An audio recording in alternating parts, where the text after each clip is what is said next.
আসসালামু আলাইকুম। আমি আতিকুল্লাহ। ফ্রি বাংলা টিউটোরিয়ালের পক্ষ থেকে আপনাদেরকে স্বাগতম। গত পর্বে আমরা দেখেছিলাম যে কিভাবে জেন ফ্রেমওয়ার্ক ইনস্টল করতে হয়। তো আজকে এবং এর আগে আমরা ফুটার ডট পিএইচপি এবং এটির মধ্যে আমরা একটি পিএইচপি কোড ইনস্টল করেছিলাম, কোড অ্যাড করেছিলাম, যেটির ফলে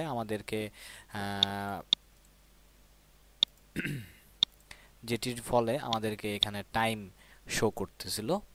তো আজকে আমরা যে কাজটি করব সেটি হচ্ছে যে আমরা যেহেতু অলরেডি জেন্ড ফ্রেমওয়ার্ক অলরেডি ইনস্টল করে ফেলেছি, তো সেই জন্যে এখন আমরা সেই জেন্ড ফ্রেমওয়ার্ক দিয়ে, আমরা তো অলরেডি টাইমটি শো করিয়েছি, জেন্ড দিয়ে আমরা এখন ডেটটি শো করাবো। এবং অ্যাকচুয়ালি এটির দেখানোর পেছনে কারণ হচ্ছে যে আমরা যাতে খুব দ্রুত জেন ফ্রেমওয়ার্ক দিয়ে কাজ করতে পারি এবং জেন ফ্রেমওয়ার্ক কিভাবে কাজ করে সেটি দেখানোর জন্য। তো প্রথমে আমি এখানে একটি কোড অ্যাড করলাম। তো এই কোডটি হচ্ছে ইনক্লুড ওয়ান্স, এবং আমরা জানি ইনক্লুড ওয়ান্স ব্যবহার করা হয় যে একটি ফাইলকে শুধুমাত্র প্রথমবারের জন্য ইউজ করার জন্য, এবং দ্বিতীয়বার যখন এই পেজটি আবার লোড হবে তখন এই ফাইলটি আর ইউজ হবে না, সেই কারণেই ইনক্লুড ওয়ান্স ইউজ করা হয়। তো এখন আপনি বলতে পারেন যে আমি এই পাথটা কোথায় পেলাম। তো সেটির আনসার হিসেবে আমরা যদি আমাদের যেমন আমি গত পর্বে সি ড্রাইভে জেন্ড ফ্রেমওয়ার্ক ফোল্ডারের ভেতর, লাইব্রেরির ভেতর জেন্ড পর্যন্ত আমরা আমাদের ড্রিম ওয়েভারে সাইড হেন্টিং কোডের মধ্যে যে আমার জেন্ড ফ্রেমওয়ার্ক পর্যন্ত এটি অ্যাড করে রেখেছিলাম। তো সেই হিসেবে এখানে আমার সেই জেন্ড ফ্রেমওয়ার্কটি অ্যাড হয়ে রয়েছে। এবং আমি যদি এখন আমার সেই জেন্ড ফোল্ডারের ভিতরে যাই, তো জেন্ড ফোল্ডারের ভেতর আমি ডেট ডট পিএইচপি নামে একটি ফাইল থাকবে, এবং সেই পিএইচপি ফাইলটিতে অ্যাকচুয়ালি ডেট নিয়ে যা কারবার সার্ভার আছে জেন ফ্রেমওয়ার্ক তারা অটোমেটিক কিছু ফাংশন এখানে অ্যাড করে রেখেছে, যার ফলে আমাকে নতুন করে এতগুলো ফাংশন অ্যাড করা লাগতেছে না। তো খুব সহজে সে আমাকে এই কাজটি করে দিচ্ছে। তো শুধুমাত্র আমি ইনক্লুড ওয়ান্স এবং জ্যান্ড স্ল্যাশ ডেট ডট পিএইচপি এই ফাইলটি এখানে আমি একবারের জন্য ইনক্লুড করলাম।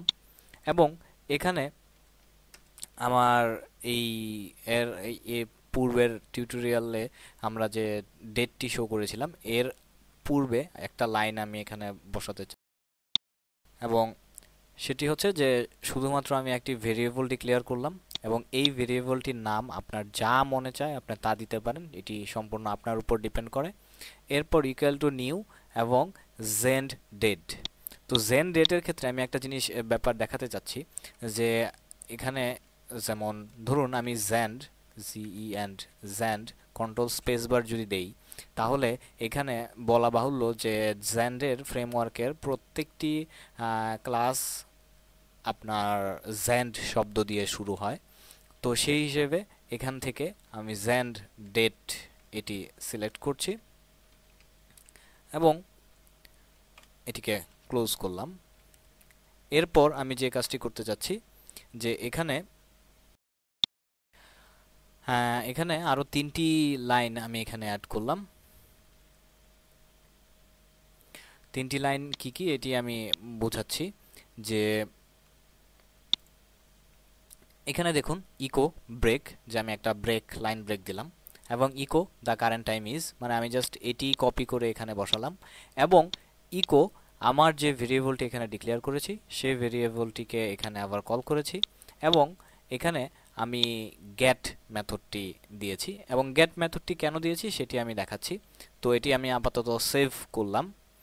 তো সেভ করার পর আমি যদি এটি ডিজাইন ভিউতে গিয়ে লাইভ প্রিভিউতে যাই, তাহলে এখানে দেখুন যে এটি হচ্ছে আমার আগের টাইম, আগে যেটি করেছিলাম, যে যে এখানে আমরা যে ডেট টাইম যে অ্যাড করেছিলাম সেই ডেট টাইমটা এখানে, কিন্তু এখন নিচে এখানে দেখুন যে আমার মিলিমিটার সেকেন্ডে আমার কারেন্ট টাইমটি শো করছে। তো সেই হিসেবে এখানে আমার এটি শো করলো। তো আমরা অ্যাকচুয়ালি এইভাবে তো কাজ করব না, কারণ আমার ইউজার এরকমভাবে দেখুক সেটা আমি চাই না। তো সেটার জন্য এখন আমাকে যে কাজটি করতে হবে সেটি হচ্ছে, তো এখানে আমি গেট ফাংশনটি মুছে ফেলে আমি যেটি দিয়ে কাজ করতে চাচ্ছি সেটি হচ্ছে টু টু স্ট্রিং দিয়ে আমি কাজ করতে চাচ্ছি। তো এখান থেকে আমি টু স্ট্রিংটা সিলেক্ট করলাম এবং এখানে আমাকে ফরম্যাটের মধ্যে আমি দিতে যাচ্ছি এম স্পেস ছোট হাতের ডি কমা স্পেস বড় হাতের ওয়াই এবং আমি আমার ব্র্যাকেট ক্লোজ করলাম এবং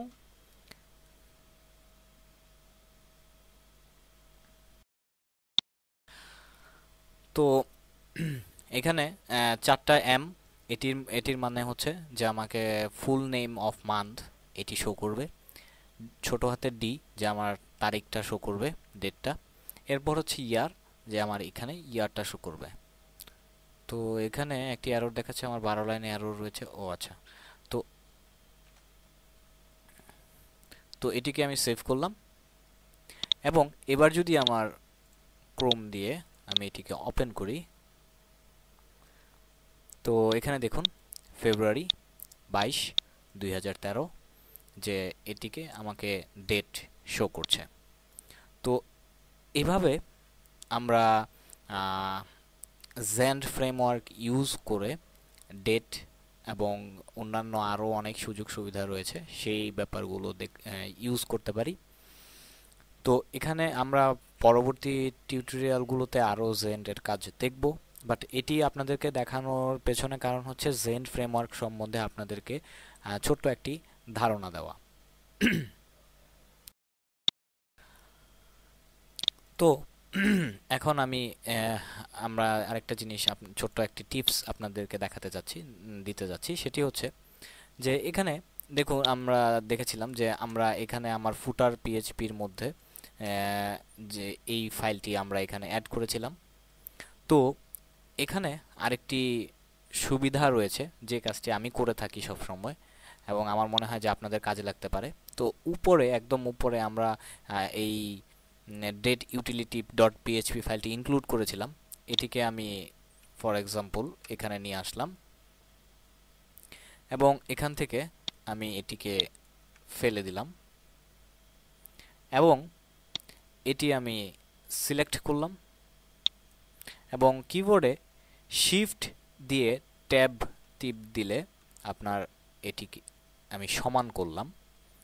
এবার এটা সিলেক্টেড অবস্থায় আমি স্নিপেট নামে একটি ফোল্ডার রয়েছে, ট্যাব রয়েছে, আপনি দেখতে পাচ্ছেন যে এখানে আপনি চাইলে এই স্নিপেট ফোল্ডারের যে কোনো ফোল্ডারের মধ্যে অথবা বাইরে, যেমন আমি এটি চাইলাম যে একটি বাইরে নিউ ফোল্ডার তৈরি করলাম, নাম দিলাম হচ্ছে পিএইচপি মাই পিএইচপি ফোল্ডার দিলাম এবং এই ফোল্ডারের ভেতর আমি যে কাজটি করতে যাচ্ছি, তো এই ফোল্ডারের উপর আমি রাইট মাউসে ক্লিক করলাম এবং নিউ স্নিপেট এটির মধ্যে ক্লিক করার ফলে এখানে আমি লিখলাম যে আমি নাম দিলাম হচ্ছে যে মাই